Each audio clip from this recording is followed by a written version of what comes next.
Pemirsa, status tanggap darurat sampah di Kota Tangerang Selatan, Banten kembali diperpanjang. Pemerintah kini tidak hanya fokus pada pengangkutan sampah, namun mulai menegakkan sanksi hukum bagi pelanggar aturan persampahan.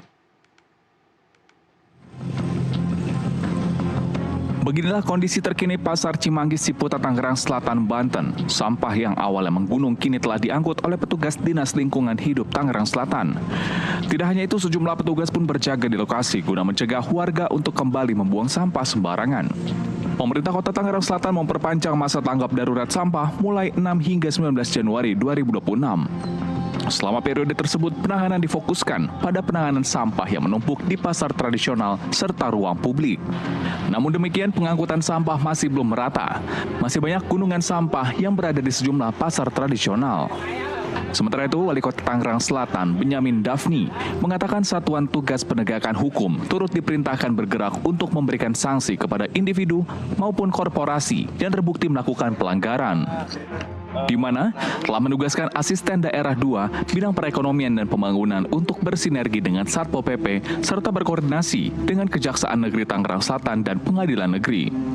Peneguran terhadap pelaku pencemaran lingkungan tetap dilakukan, namun akan dibarengi dengan pemberian sanksi hukum yang lebih tegas melalui tim gabungan aparat penegak hukum.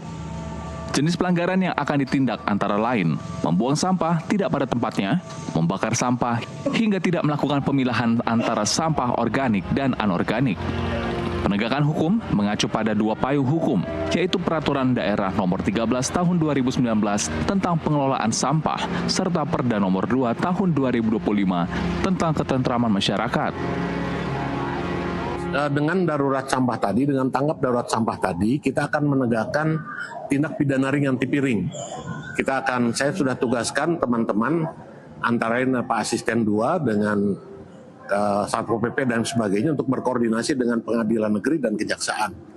Kita bukan saja teguran, yang bersifat teguran tetap kita lakukan, tetapi juga akan kita lakukan bagi yang agak berat dan sebagainya, itu nanti ada tim tindak pidana ringan, sama kita tindak pidana ringan seperti itu.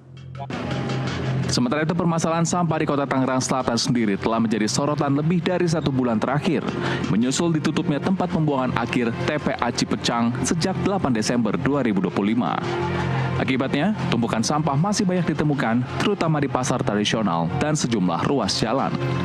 Dari Tangerang Selatan, Banten, Andrianto, jurnalis NTV melaporkan.